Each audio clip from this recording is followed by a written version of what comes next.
সহ্য করবো এই কাম কতক্ষণ হলে সারবো এই গা গোসল করেছে এখনো খাওয়া হয়নি আছর আধান হয়ে যাচ্ছে আবার জিলাপি করার বার্তান দিচ্ছে এই মরদ মানুষ এগুলি কি করে করবো দুই সালি পালাছে পাড়াতে দিক আমার তো এসব সহ্য হয়েছে না দেখেন ভাই আপনারা এত কষ্ট কি সহ্য করা যায় আমার জীবনে সহ্য যায় হয়েছে না শোনো তাজল গো মন না জেনে প্রেমে মইজনা মন না জেনে প্রেমে মইজনা মন না জেনে খালি মজে থাকি আমি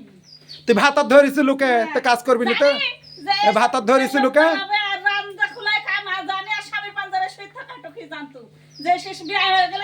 ওই যে প্যাঁচ লাগাচ্ছ মানুষের তো এইভাবে খালি প্যাঁচ লাগাস তোরা তো মেয়ে মানুষ প্যাঁচ লাগাই নিয়ে যায় কি করলে প্যাঁচ লাগবে তাই করিস রাত লাগবে স্বামী বাড়ি থেকে কাজ কাম করবো রানবো বাড়বো স্বামী ঘরে শুয়ে থাকবে ভালো লাগবে না হলে এই কাজ কাম সারি আবার এগুলি করতে হবে কতক্ষণ সহ্য করা যায় এই সীমা পা ওই গানটা একটু বললেন না স্বামীর নেশা বড়ই নেশা গো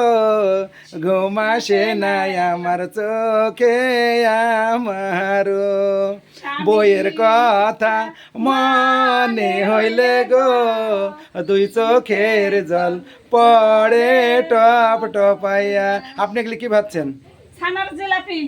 আসসালামু আলাইকুম বন্ধুরা সীমা ছানা জিলাপি ভাবছে আপনাদেরকে ছানা জিলাপি খাওয়া দাওয়া দিলাম ওকে